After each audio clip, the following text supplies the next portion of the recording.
या ठिकाणी तुमच्या सगळ्यांसाठी एक महत्त्वाची गोष्ट लक्षात ठेवणं फार गरजेचं आहे. जर मेरिट लिस्टमध्ये तुमचं नाव नसेल, तर फर्दर ॲडमिशनसाठी प्रोसीड तुम्ही करू शकत नाही.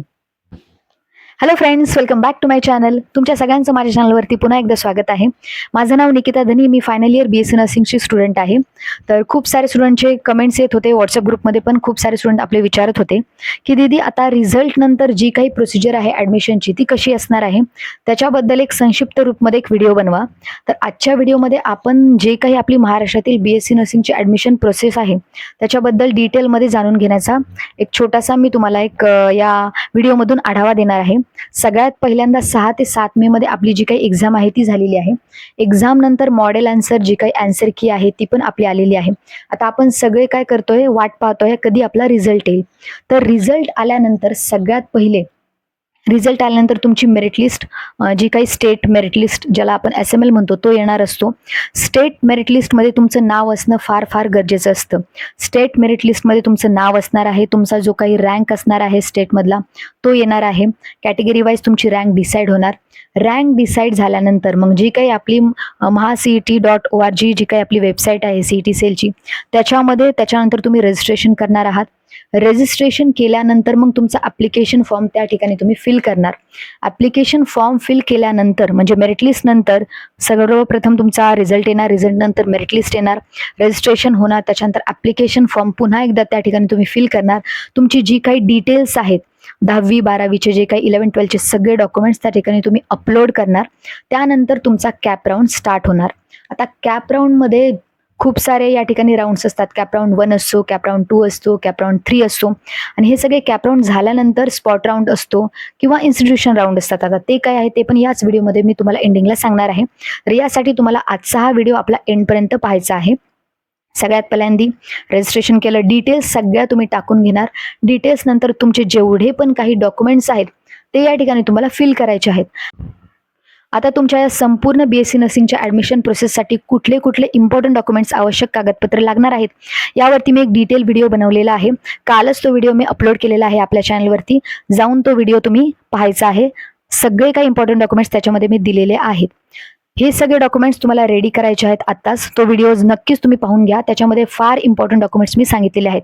जर तुमच्याकडे ते डॉक्युमेंट्स नसतील तर ते सगळे डॉक्युमेंट्स तुम्हाला या ठिकाणी बनवणं गरजेचं आहे. आता त्याच्यानंतर तुमचा कॅप राऊंड चालू होणार. त्या कॅप राऊंडमध्ये नेमकं काय करायचं असतं, कॅप राऊंडमध्ये तुम्हाला सगळे जे काही प्रेफरन्स आहेत, कॉलेजेस आहेत, चॉईस फिल करावी लागते. तुमच्या मार्क्सनुसार, तुमच्या कॅटेगरीनुसार तुम्हाला पाहावं लागेल या ठिकाणी की मागच्या वर्षी सपोज तुम्हाला मुंबईचं एखादं टॉप कॉलेज पाहिजे, मुंबईचं सपोज तुम्हाला बॉम्बे कॉलेज पाहिजे, तर बॉम्बे कॉलेजचा मागच्या वर्षीचा कट ऑफ किती होता. जर तुम्हाला पुण्यातलं BJ कॉलेज पाहिजे नर्सिंगचं, तर BJचा मागच्या वर्षीचा कट ऑफ किती होता, तुम्हाला किती यावर्षी मार्क्स पडतायत आणि तुमची कॅटेगरी काय आहे, कॅटेगरी वाईज तुम्हाला सगळं ॲनालिसिस करायचं आहे. आणि यासाठी आपण पेड काउन्सिलिंग स्टार्ट केलेली आहे. आपल्या पेड काउन्सिलिंगची फीज 899 फार अफोर्डेबल ठेवलेली आहे. यामध्ये तुम्हाला स्टेप टू स्टेप गायडन्स मिळणार आहे. तुमच्या कॅटेगरीनुसार, तुमच्या मार्क्सनुसार तुम्हाला जे काही कॉलेज पाहिजे आहे, महाराष्ट्रातील गव्हर्नमेंट टॉप कॉलेज मिळवण्यासाठी आपण प्रयत्न करणार आहोत. असं होतं दरवेळेस की स्टुडंटला मार्क्स असतात पण चांगला गायडन्स नसल्यामुळे त्यांना काय होतं, त्यांचं आवडीचं जे काही कॉलेज आहे, गव्हर्नमेंट कॉलेज मिळणारं असतं त्यांना, पण गायडन्समुळे त्यांना ते कॉलेज मिळत नाही. तर आपण पेड काउन्सिलिंग स्टार्ट केली आहे. या ठिकाणी मी माझा व्हॉट्सअप नंबर दिलेला आहे, तुम्ही मला कॉन्टॅक्ट करू शकता. तर कॅप राऊंडमध्ये तुम्हाला सगळी माहिती टाकल्यानंतर, चॉईस फिलिंग केल्यानंतर तुम्हाला तुमचं जे काही कॉलेज आहे ते अलॉट होणार. आता अलॉट म्हणजे कॅप राऊंडमध्ये तुम्ही जे काही कॉलेज लिस्ट आहे ती टाकली, त्याच्यानंतर तुम्हाला एक नंबर दिला जाणार जो काही लॉग इन ID आहे, त्याच्यानंतर मग तुम्हाला कॉलेज मिळणार. आता यानंतर तुम्हाला त्या कॉलेजमध्ये जायचं आहे.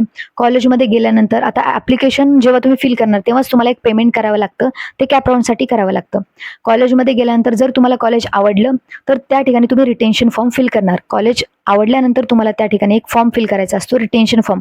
म्हणजे तुम्ही सगळ्याच राऊंडमधून बाद होणार याच्यानंतर, कारण तुम्ही ते कॉलेज काय केले, सिलेक्ट केलेलं आहे.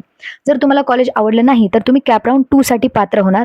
त्याच्यानंतर कॅप राऊंड 2 मध्ये पण तुम्हाला जर कॉलेज नसेल आवडलं किंवा भेटलेलं नसेल तर तुम्ही कॅप राऊंड 3 मध्ये जाणार.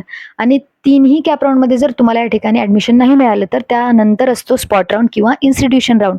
म्हणजे डायरेक्ट आपल्याला जे काही कॉलेज पाहिजे आहे त्या कॉलेजमध्ये आपण जाणार आणि स्पॉट राऊंडमध्ये आपलं ॲडमिशन त्या ठिकाणी फिक्स करणार. जर जागा शिल्लक असतील तर स्पॉट राऊंड होतो. प्रत्येक कॉलेजचा.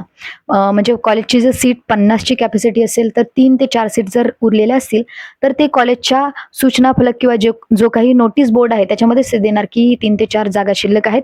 स्पॉट राउंडसाठी स्टुडंट या ठिकाणी येऊ शकतात. सीईटी सेल त्यावेळेस तुम्हाला त्यांच्या ऑफिशियल वेबसाईटवरती कळवतच असतं की कुठल्या कॉलेजमध्ये किती जागा शिल्लक आहेत. तर या ठिकाणी असा तुमचा कॅप राउंडचा सगळा जो काही गेम असतो तो असतो. आता लास्ट इयर काय झालं, कॅप राउंड 1 नंतर 2 मध्ये पण त्यांनी प्रेफरन्स म्हणजे चॉईस फिलिंगसाठी ऑप्शन दिला होता. दरवेळेस काय होतं, तुम्हाला एकदाच चॉईस फिल करावी लागते. त्यामधूनच तुम्हाला दर राऊंडला जे काही नर्सिंग कॉलेज आहेत ते अलॉट होत राहतात.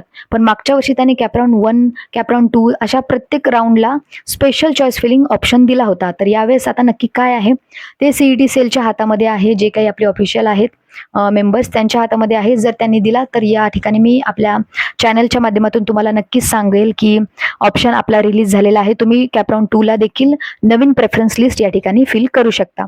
तर अशा प्रकारचा सगळा आपला जो काही ॲडमिशन प्रोसेसचा जो काही खेळ आहे तो चालत असतो. सगळ्यात पहिल्यांदा आता तुमचा रिझल्ट येणार आहे. रिझल्ट नंतर स्टेट मेरिट लिस्ट येणार. त्याच्यानंतर आपण पाहणार की कॅटेगरीनुसार तुमचा किती रँक बसतोय. मग रजिस्ट्रेशन परत तुम्ही करणार. डॉक्युमेंट त्यासाठी सगळे रेडी करून ठेवायचे आहेत. डॉक्युमेंट्सवरती देखील व्हिडिओ आपण आपल्या चॅनलवरती बनवलेला आहे. आणि जर तुम्हाला आमची पेड काउन्सिलिंग घ्यायची असेल तर ती देखील या ठिकाणी तुम्ही घेऊ शकता. पेड काउन्सिलिंग नंतर याचा फायदा काय होतो की स्टेप टू स्टेप तुम्हाला जे काही गायडन्स आहे ते मिळतं आणि तुमच्या कॅटेगरीनुसार तुम्हाला गव्हर्नमेंट कॉलेज मिळण्यासाठी या ठिकाणी आपण काय करू शकतो, मदत करू शकतो. आणि अशाच BSc नर्सिंगच्या नवनवीन माहितीसाठी तुम्हाला आमच्या चॅनलला सबस्क्राईब करायचं आहे आणि बेल नोटिफिकेशनला देखील ऑन करून ठेवायचं आहे. आणि आजचा हा व्हिडिओ मुद्दामूनच मी मराठीतून घेतला कारण फार विद्यार्थी विचारत होते की दीदी मराठीतून एक व्हिडिओ बनवा. तर यामुळेच आपण येणारे देखील खूप सारे व्हिडिओ आपले मराठीतून बनवण्याचा प्रयत्न करू. तुम्हाला जर काही शंका डाऊट्स असतील तर तुम्ही कमेंटमध्ये मला नक्की विचारू शकता.